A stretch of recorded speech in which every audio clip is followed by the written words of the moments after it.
The Mastery of Destiny by James Allen. Narrated by Andrew. In this 1-minute summary production, created for research, study, and discussion purposes. This adaptation of the content, making it accessible for a brief yet informative overview. The intention is to provide efficient resource for those looking to engage with the ideas presented in James Allen work. Chapter 9. The Power of Purpose. Dispersion is weakness, concentration is power.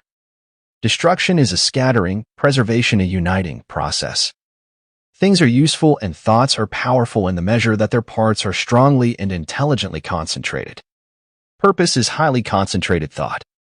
All the mental energies are directed to the attainment of an object, and obstacles which intervene between the thinker and the object are, one after another, broken down and overcome.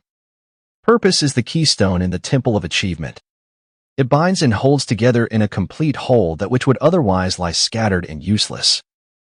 Empty whims, ephemeral fancies, vague desires, and half-hearted resolutions have no place in purpose.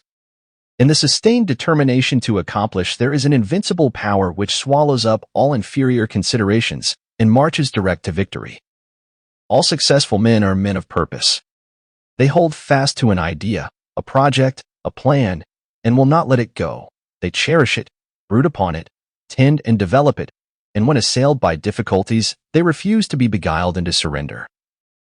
Indeed, the intensity of the purpose increases with the growing magnitude of the obstacles encountered. The men who have molded the destinies of humanity have been men mighty of purpose. Like the Roman laying his road, they have followed along a well-defined path and have refused to swerve aside even when torture and death confronted them. The great leaders of the race are the mental road makers, and mankind follows in the intellectual and spiritual paths which they have carved out and beaten. Great is the power of purpose. To know how great, let a man study it in the lives of those whose influence has shaped the ends of nations and directed the destinies of the world.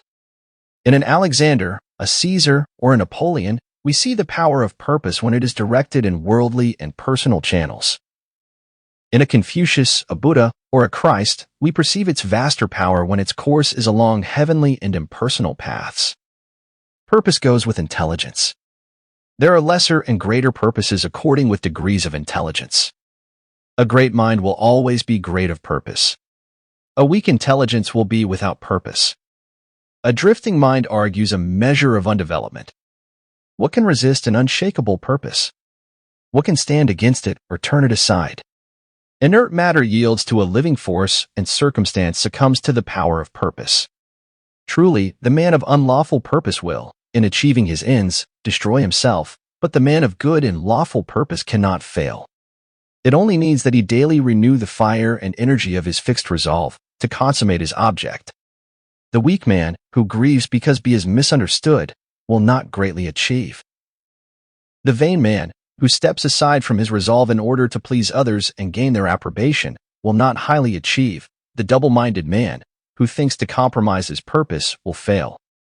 The man of fixed purpose who, whether misunderstandings and foul accusations, or flatteries and fair promises, rain upon him, does not yield a fraction of his resolve, is the man of excellence and achievement, of success, greatness, power. Hindrances stimulate the man of purpose. Difficulties nerve him to renewed exertion. Mistakes, losses, pains do not subdue him. And failures are steps in the ladder of success, for he is ever conscious of the certainty of final achievement. All things at last yield to the silent, irresistible, all-conquering energy of purpose. Out of the night that covers me, black is the pit from pole to pole. I thank whatever gods may be for my unconquerable soul. In the fell clutch of circumstance, I have not whined nor cried aloud. Under the bludgeoning of chance, my head is bloody but unbowed. It matters not how straight the gate, how charged with punishment the scroll. I am the master of my fate. I am the captain of my soul. For more audiobook like this, hit the subscribe button and click on the notification bell so you get notified when we post a new audiobook. Thanks for listening.